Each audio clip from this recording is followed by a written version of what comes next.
Première table ronde concernant la problématique du déficit de maîtres nageurs en France.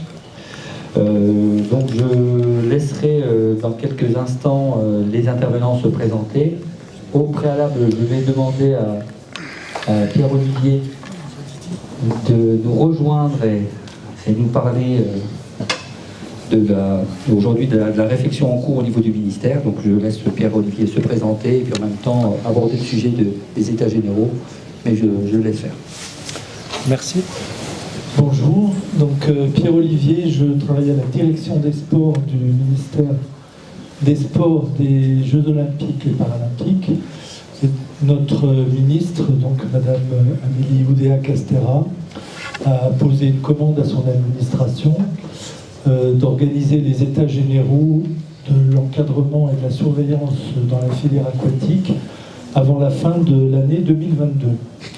Donc, sujet qui n'est pas neuf, en tout cas dans nos réflexions et dans nos travaux, puisqu'on avait déjà ouvert un certain nombre de temps d'échange et de réflexion avec les acteurs identifiés, les représentations d'employeurs, les représentations de salariés, dans le cadre du mandat de la ministre précédente.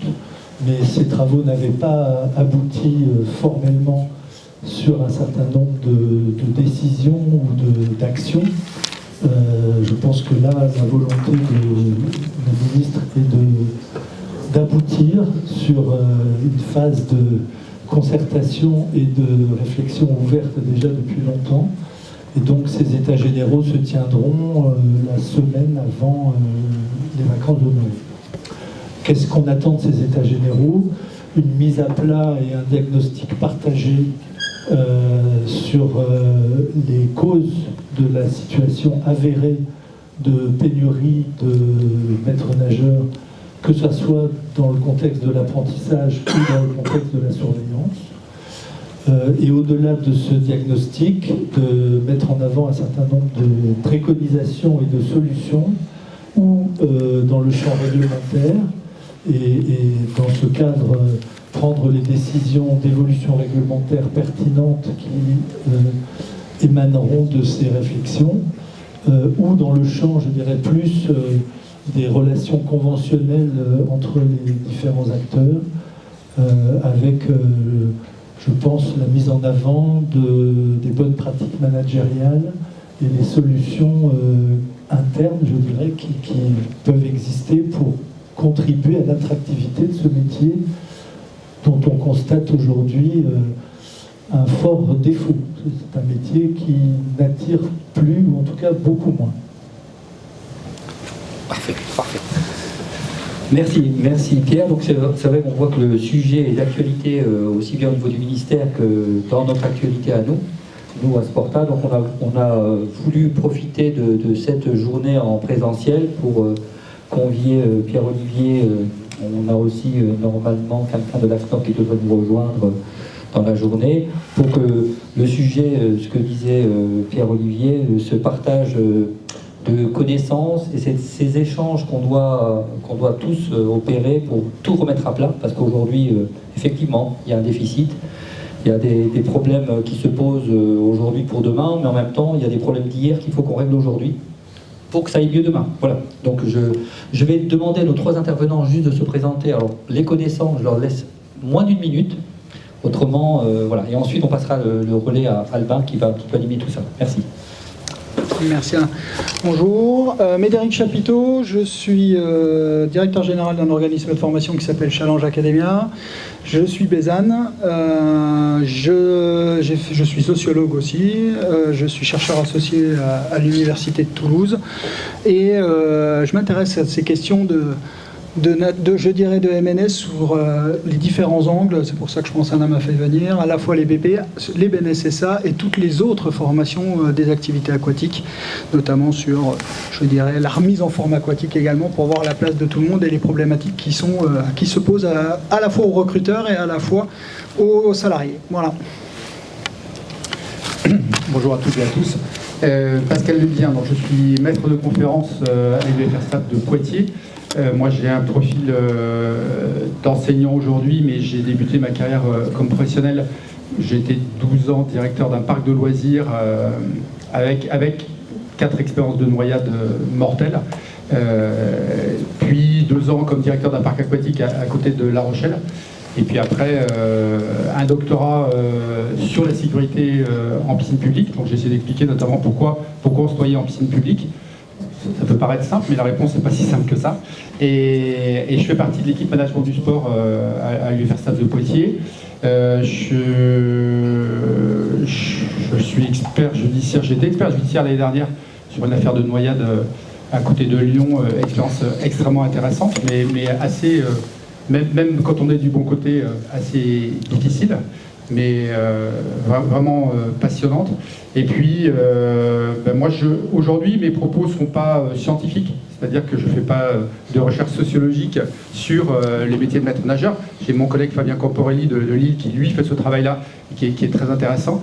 Il faut que vous le rencontriez un jour, il est passionnant. Mais moi, je vais vous livrer des remarques pour être un observateur un peu attentif de ce qui se passe. Donc j'essaierai de vous livrer quelques remarques, mais je précise bien qu'ils n'ont pas de caractère scientifique. Merci, bonjour. Donc Jean-François Druon, moi je suis le dirigeant de l'organisme de formation Performéo. Alors Performéo existe depuis 2016 et précédemment à ça, sur mon parcours, j'étais directeur de centres aquatiques, de plusieurs centres aquatiques pendant une dizaine d'années. Et aujourd'hui, on travaille aussi avec les collectivités justement sur, au sens large, les problématiques piscines. Voilà. Donc, que ce soit aussi bien sur la gestion que sur le recrutement, que sur l'animation. Merci messieurs. Donc je vais animer cette table ronde. N'hésitez pas à intervenir dans la salle, c'est important que c'est des échanges vivants. Je pense que le métier de maître nageur, ça nous intéresse tous. Voilà. On va dérouler sur 3 items. Donc premier item, formation diplôme, deuxième item, le métier, et troisième item, le besoin. Alors première question sur le profil de nos futurs maîtres nageurs. Où et comment recruter nos futurs professionnels? Est-ce que quelqu'un veut intervenir sur ce sujet? Personnellement, l'expérience qu'on a depuis 2002, que ce soit avec Alain sur les formations aquatiques, je pense qu'il faut les séquencer au moins en 2 grands axes, qui est le BNSSA, qui de toute façon est un droit d'entrée sur le BPAN aujourd'hui. Plus tôt on arrive à récupérer des jeunes via le BNSSA, plus tôt ça a de l'importance pour préparer au métier au sens où on l'entend et à la pérennisation. Ça veut dire quoi ? Ça veut dire que je pense que les jeunes de lycée doivent être impactés assez rapidement à ces questions-là en job d'été pour rentrer. Et ça veut dire que le STAPS, c'est pour moi un vivier inconsidérable de personnel pour rentrer sur les formations, je dirais, aquatiques, qui ne nécessitent pas, je le rappelle, selon moi au BNSSA, une culture natatoire, mais plutôt une culture du secours aquatique. Et après, il suffit de se former pour pouvoir y arriver. Et je pense que le vivier est là, c'est-à-dire entre le lycée. Après, la petite parenthèse, pour laisser la parole à mes collègues, j'en parlais en aparté tout à l'heure, pour moi on a un problème d'âge. Je suis un grand partisan de faire descendre le BNSSA à 16 ans, mais je pense que ça sera la discussion qui va continuer derrière. Je rebondis juste sur ce que tu viens de dire. Les fameux les aides surveillance sauveteurs des Canadiens, c'est à partir de 16 ans. C'est-à-dire qu'ils peuvent encadrer, participer à la surveillance à partir de 16 ans, ce qui n'est pas notre cas. Moi je voudrais situer le débat sur la notion de métier de maître nageur. C'est-à-dire que finalement, je me demande s'il n'y a pas plusieurs métiers, et en tout cas, il y a plusieurs motivations pour aboutir au métier de maître nageur. Je vais prendre le cas des STAPS. Je ne vais pas cracher dans la soupe, hein. Je suis bien de la maison STAPS et je ne peux que me féliciter que la C3D, la conférence des directeurs de STAPS, se soit battue pour obtenir pour que nos étudiants, et maintenant je vous rappelle que ce sont les étudiants en éducation motricité, donc les futurs profs de PS, en entraînement sportif et en APAS, activité physique adaptée santé, ce sont ces 3 promos, ces 3 diplômes de licence qui, avec le fameux supplément, l'UESSMA, sécurité sauvetage en milieu aquatique, qui va permettre d'obtenir le titre de maître nageur. Moi, je ne suis pas sûr que ça soit ce dont on a besoin aujourd'hui. c'est-à-dire que vous êtes directeur des sports, directeur de complexes aquatiques. Si je prends le métier de base, hein, et on est d'accord, c'est récemment autour de la triangulation, surveillance, enseignement et animation, je ne suis pas sûr que ces étudiants viennent répondre à cette demande-là. Donc oui, c'est très bien qu'un prof de PS, je vous parlais d'une affaire de décès tout à l'heure, pour lesquels j'étais expert judiciaire, c'est une affaire en natation scolaire, on peut constater des manques, et un professeur des écoles ou un professeur de PS qui serait maître nageur, je pense que pour emmener ses élèves à la piscine, je pense que c'est un vrai atout. Même chose en activité physique adaptée santé, amener des paraplégiques, des tétraplégiques, des IMC à la piscine, c'est sûrement très intéressant de posséder le titre de maître nageur. Mais est-ce que c'est ce vivier-là qui va alimenter notre besoin j'ose pas l'appeler le MNS de base, parce que non mais c'est surtout pas péjoratif, hein. J'ai été MNS de base, donc il n'y a aucun... mais ces MNS dont on a besoin pour cette triangulation, je ne suis pas sûr que nos étudiants, par exemple, y répondent.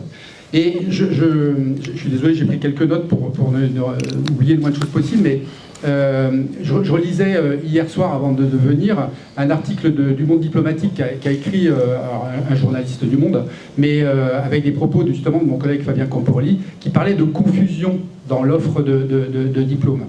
C'est-à-dire qu'aujourd'hui, il y a des tas de voies pour obtenir le titre de maître nageur sauveteur, mais finalement, dans ces voies, dans ces différentes voies, qui va pouvoir vraiment répondre et s'intéresser au métier qui est celui qui est en souffrance aujourd'hui. Donc je pose la question. Moi, c'est le premier point qui me pose problème, c'est cette hétérogénéité et je pense ces différences de motivation finalement. Et qui sait aujourd'hui, qui veut bien aujourd'hui, qui est attiré par ce métier le plus classique, hein, qu'on a connu. Et moi, je fais partie des vieux maîtres nageurs, donc voilà, je pose la question. Merci. Donc effectivement, je rebondis. Il y a une vraie difficulté aujourd'hui dans la lisibilité des parcours, la multiplicité des diplômes pour tout simplement s'y retrouver. Et aujourd'hui, les personnes qui s'y intéressent sont parfois un petit peu perdues. Alors c'est dans nos métiers, en tant qu'organisme de formation, de les renseigner, de les conseiller. Mais je pense qu'il y en a beaucoup qui se perdent en route avant d'arriver à nous. Et sur cette question de où recruter les jeunes, où recruter en tout cas les nouveaux maîtres nageurs, parce qu'on n'a pas forcément que des jeunes, je pense que effectivement ça peut se jouer très tôt dans les rôles de lycée. Il n'y a pas longtemps, j'étais en réunion d'information dans un lycée professionnel qui prépare au métier de la sécurité. Et pour eux, le métier de la sécurité, c'est agent de sécurité dans le supermarché. Et finalement, quand on en parle du métier de maître nageur, tiens, finalement, pourquoi pas. Et effectivement, il y a des images du métier à casser. Parce que dans un premier temps, non, pas maître nageur, parce que j'ai pas envie de passer ma journée assis sur une chaise. Et voilà. Et ça, aujourd'hui, c'est une vraie difficulté. Je pense la connaissance du métier par les publics en général, la reconnaissance du métier aussi. Mais je pense qu'il y a un vrai travail sur la connaissance du métier et comment faire aujourd'hui, c'est la question que je poserai, comment faire aujourd'hui pour redorer les blasons de cette profession. Est-ce qu'il y a des remarques dans la salle? Oui. Moi, Guillaume Leroux, je suis grand en lycée Bienne. Je suis là-bas. Moi, j'ai plusieurs questions, plusieurs remarques. Quand on devient prof de judo, on a fait du judo avant. Quand on devient prof d'équitation, on a fait de l'équitation. Quand on devient maître nageur, on n'a pas forcément été nageur. Je pense qu'il faut l'avoir en tête parce qu'on a souvent l'idée qu'on n'a qu'à aller dans les clubs et en fait, ça ne marche pas forcément comme ça sur nos métiers. La deuxième chose, c'est pourquoi est-ce que les formations comme ça sont toujours pas inscrites à Parcoursup? C'est-à-dire qu'on a quand même je ne sais combien de centaines de milliers de gamins qui sont broyés par l'éducation nationale et qui n'ont pas de diplôme en sortie, et ils n'ont pas la possibilité, qu'ils aient un diplôme ou pas, d'aller sur Parcoursup pour dire voilà. Et ça, depuis cette année, pour tous les organismes? Sous les formats apprentissage. Après, pour les organismes qui ont fait la démarche.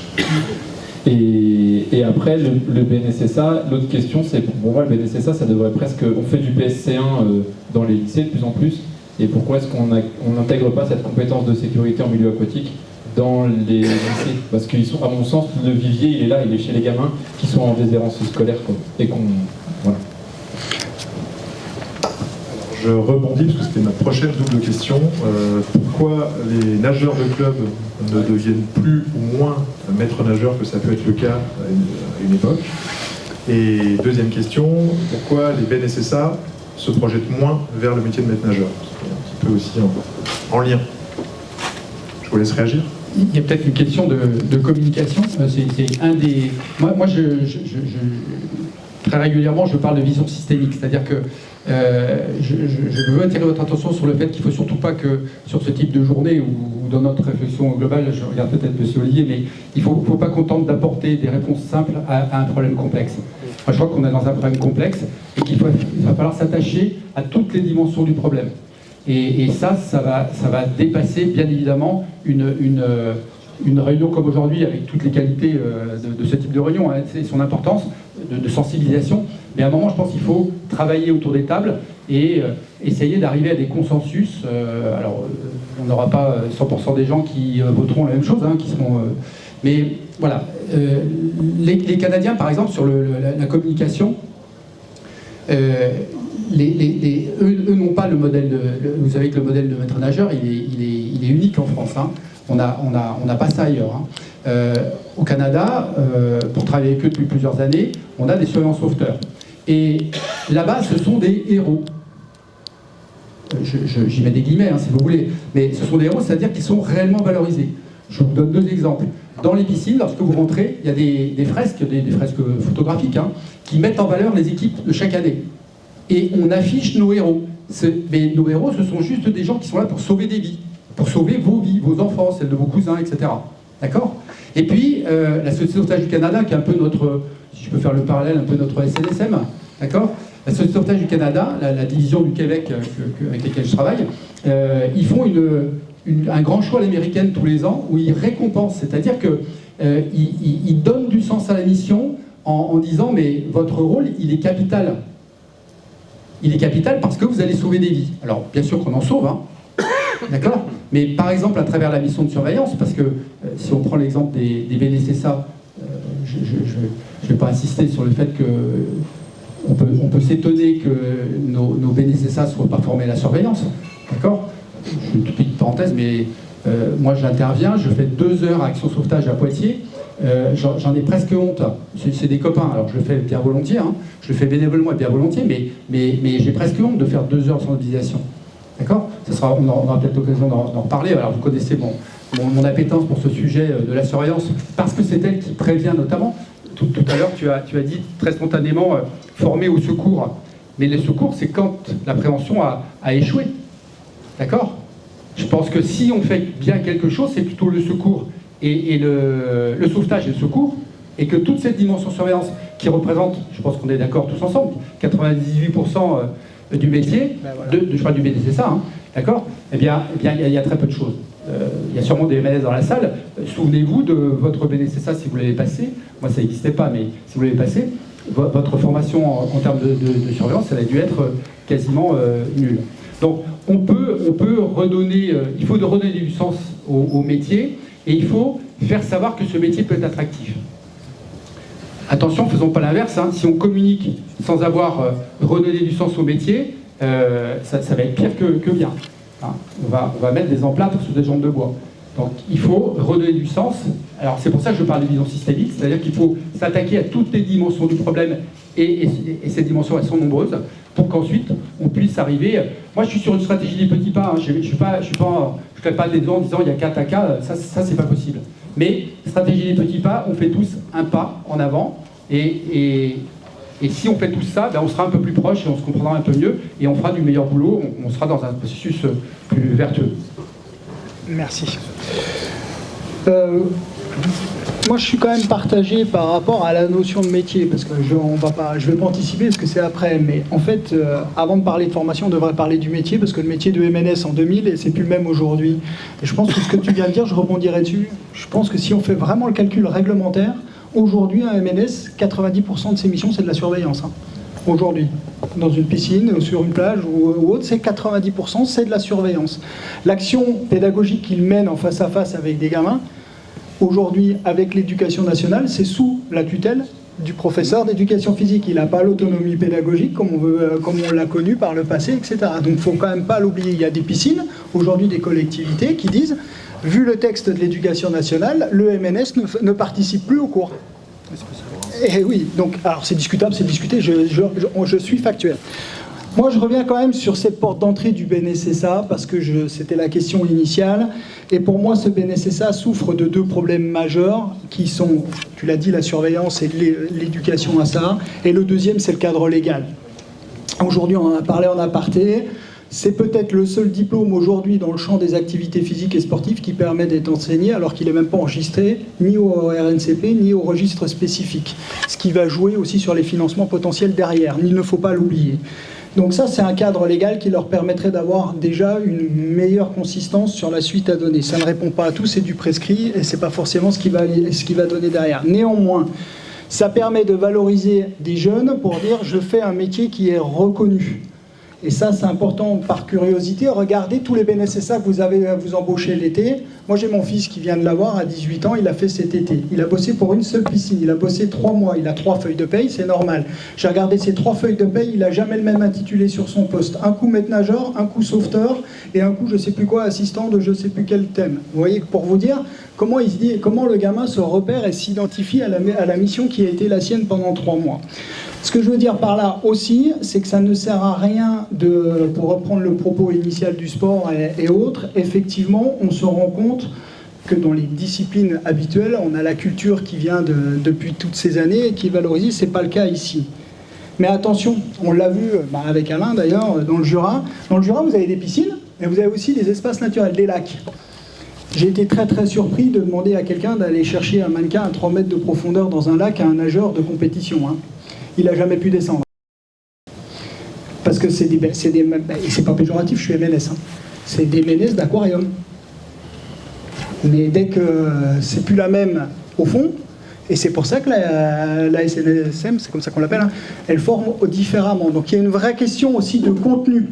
Parce que si on ne forme que des gens dans des piscines, derrière, s'ils doivent aller sur une mutation diverse et variée, aller sur des plages, je vous rappelle que par exemple des collectivités aujourd'hui prennent possession des surveillances de plages, de plans d'eau divers et variés. C'est plus la même entre la piscine et le plan d'eau. Donc il faut aussi les préparer à ça. En 2002, je passe pour un vieux, je vais me répéter, mais la première personne que j'ai formée de STAPS, sa première journée de formation au lac de Chalin, s'est soldée à la pause entre midi et 2, il n'y en a qu'un qui est resté, un mort. Il n'a jamais resurveillé de sa vie. C'était pas de sa faute, c'était à l'extérieur de la zone de baignade, enfin bon, je repasse tout le... Mais si vous voulez, c'est important. On doit aussi les préparer psychologiquement à ces missions-là. Donc, c'est pour ça que ça amène à la valorisation du métier, et là, c'est différent, c'est difficile à le faire comprendre, et moi, je suis partisan de l'évolution des parcours, donc je pense toujours que le BNSSA est une porte d'entrée intéressante pour sélectionner les BPAN de demain. Et c'est là où on va faire, je dirais, le système de l'entonnoir pour voir sur qui on peut compter pour aller plus loin derrière. Et certains peuvent garder ce BNSSA comme un job complémentaire. Et c'est pas du tout anodin. Parce que c'est complémentaire pour eux, mais c'est complémentaire pour vous, les collectivités, quand vous avez une ressource et un problème ponctuel. Vous savez que vous avez X BNSSA dans votre secteur qui peuvent venir renforcer à l'instant T. Donc voilà ce que je voulais dire, je ne vais pas rester trop longtemps. Et sur le diplôme du BNSSA, aujourd'hui, moi j'ai une vision qui est un petit peu différente, dans le sens où, alors effectivement, le BNSSA peut intervenir partout, en piscine, en milieu naturel, et effectivement ça c'est un vrai sujet. La SNSM prépare complètement différemment. Il y a d'autres compétences, les permis radio, les permis bateau qui sont nécessaires en milieu naturel, qui ne sont pas du tout prévus dans le BNSSA. Après, on remarque quand même une énorme déperdition entre les personnes qui viennent passer le BNSSA et celles qui vont intégrer le BPGEPS-AM. Donc est-ce que finalement c'est la même vocation? Je ne suis pas certain. Et derrière, alors oui, c'est un prérequis, oui, ça peut être un entonnoir pour filtrer petit à petit les entrées en BPGEPS-AM, mais jusqu'à 2016, de mémoire, dans l'homologation, on pouvait sur des tests d'entrée, prendre les jeunes sans le BNSSA. Je passe les dérogations des dernières années Covid. Et au final, on s'est retrouvé avec un peu plus de candidats qui finalement avaient le niveau, puisqu'ils avaient passé l'épreuve en entrée, ou je dirais même pourquoi pas l'intégrer dans les premières semaines de formation. Parce qu'aujourd'hui, on est quand même sur un BPGEPS, un diplôme niveau bac. Beaucoup de jeunes s'intéressent à leur orientation en dernière minute. Enfin, il n'est pas rare, en ce qui nous concerne, d'avoir des jeunes qui nous contactent le 15-20 septembre pour une rentrée début octobre. Et ben, bonhomme, il faut que tu passes ton BNSSA avant. Et donc, pendant 1 an, tu vas faire 3 entraînements de piscine par semaine. Autant vous dire que l'année prochaine, on ne le revoit pas. Donc, tout simplement, avoir la possibilité... Alors, on essaye de contourner quand ils arrivent peut-être 1 mois avant, avec des sessions accélérées, ce genre de choses. Mais voilà, si on pouvait intégrer le BNSSA, je pense, à l'entrée en formation, je pense que c'est une vraie question à se poser, parce que les BNSSA ne se transforment pas forcément en BPGEPS, enfin, très peu se transforment en BPGEPS, et finalement, on a un BPGEPS qui est un diplôme niveau bac qui se passe en 2 ans. 1 année pour mon BNSSA, la 2e année pour mon BPGEPS, pour beaucoup. J'ai une question par rapport à ce qui vient d'être dit. Ça veut dire qu'aujourd'hui, un bon nageur, s'il n'a pas le BNSSA, il ne peut pas rentrer en BPGEPS? Tout à fait. C'est tout à fait ça. Depuis 2016. C'est un prérequis. Est-ce qu'il y a d'autres questions? Plusieurs choses. Je me demande toujours pourquoi le BNSSA effectivement n'est pas un BAPAT ou un BP ou un brevet professionnel, enfin autre chose. En tout cas, aujourd'hui, c'est sûr que c'est pas reconnu. Et c'est associé à une seconde réflexion, c'est pourquoi est-ce qu'on est BNSSA avec notre compétence? Et du coup, je me tourne vers monsieur de ma gauche.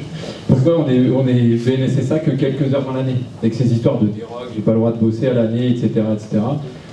Ça pose vraiment une difficulté, c'est-à-dire que le fait que l'été j'ai le droit d'être seul, parce que j'ai une dérogue, parce que c'est un texte qui date de Mathusalem, et pourquoi est-ce que maintenant j'ai pas le droit de le faire à l'année, alors qu'on est tous en galère de maître-nage et que des fois il ne faut que de la sueur, notamment pour les scolaires, etc.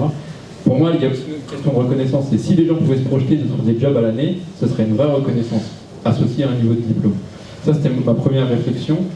Mes autres réflexions, c'était sur le métier de maître nageur. Aujourd'hui, pour moi, il y a 3 compétences. On va dire aqua fitness, enseignement, surveillance. Et cette logique-là, elle est ancrée. Moi, très personnellement, je ne comprends pas en fait. Pourquoi est-ce qu'on n'a pas 3 formations qui seraient complémentaires? Quand vous passez un BP fitness, vous êtes soit muscu, soit courco.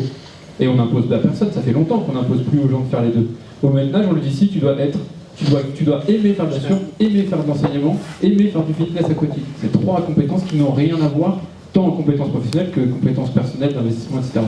Pourquoi est-ce qu'on ne réfléchit pas à une logique de fais ce qui te plaît et viens postuler, puis en fonction de tes compétences et des diplômes que tu as associés, on prendra, comme on fait dans le fitness. Dans le fitness, ça fait bien longtemps qu'on fonctionne comme ça. Juste pour te juste répondre pour ça, il y a un travers aussi à ça, je suis d'accord complètement. Hein. Mais par contre, sur le BPAF sur lequel je forme, je ne sais pas si tu le fais aussi, oui. On se rend compte aujourd'hui que c'est aussi une demande des employeurs et maintenant ils font la double qualif derrière. Et en fait, c'est une pression des employeurs, parce que plutôt que d'avoir 2 salariés, donc 2 ressources humaines différentes avec les problèmes qu'on a, ils préfèrent en avoir un qui fait les 2. Et aujourd'hui, on est en train de revenir sur le BPAF qui s'est séparé. On se rend compte qu'on demande de plus en plus de biqualifs et ça revient à l'ancien système sur lequel il faut réfléchir. Mais par contre, sur le fait d'avoir un système de compétences, c'est d'ailleurs la logique de France Compétences aujourd'hui, c'est de développer des blocs de compétences, et je partage complètement l'idée d'avoir un système qui se construit à étage, et peut-être en fonction des envies et des âges. Parce qu'il y a des moments où on n'a peut-être plus envie de faire autant de pédas avec les gamins à un moment ou un autre parce qu'on est fatigué, on préférait faire autre chose, et ça mérite de se construire comme ça. Mais je pense que France Compétences, je parle sous ton couvert, Pierre-Olivier, commence à s'intéresser de très près au sujet. Pardon, excusez-moi. On avait une question au fond de la salle. Simplement pour rebondir sur ce que disait Guillaume, le BNSSA aujourd'hui a des prérogatives, mais elles ne sont pas les mêmes d'un département à l'autre, dans la natation scolaire. Et il n'y a pas de possibilité d'harmoniser ça au niveau national. Dans certains départements, le BNSSA peut surveiller la natation scolaire, et dans d'autres, comme dans l'Essonne par exemple, on ne peut pas. Est-ce que l'éducation nationale ne pourrait pas harmoniser cette pratique sur tout le territoire et que ça puisse recentrer le maître nageur sur ses prérogatives principales d'enseignement de la natation? Alors c'est vrai qu'on s'aperçoit qu'effectivement il y a des petites différences de traitement en fonction des départements. Moi je travaille dans les Hauts-de-Seine juste à côté, effectivement j'ai des BNSSA qui surveillent les scolaires, toujours avec un maître nageur, voilà, un chef de poste, hein, Mais c'est quelque chose qu'on fait dans les grosses piscines et ça nous soulage énormément. Je connais des BNSSA qui sont en CDI, moi. Ah, mais moi, j'ai des BNSSA en CDD à l'année ou en CDI, et c'est bon. Et donc, la logique des 4 mois, elle n'existe pas. Ça soulage énormément les maîtres nageurs sur les week-ends. C'est une réalité. Pour qu'ils puissent avoir une vie de famille.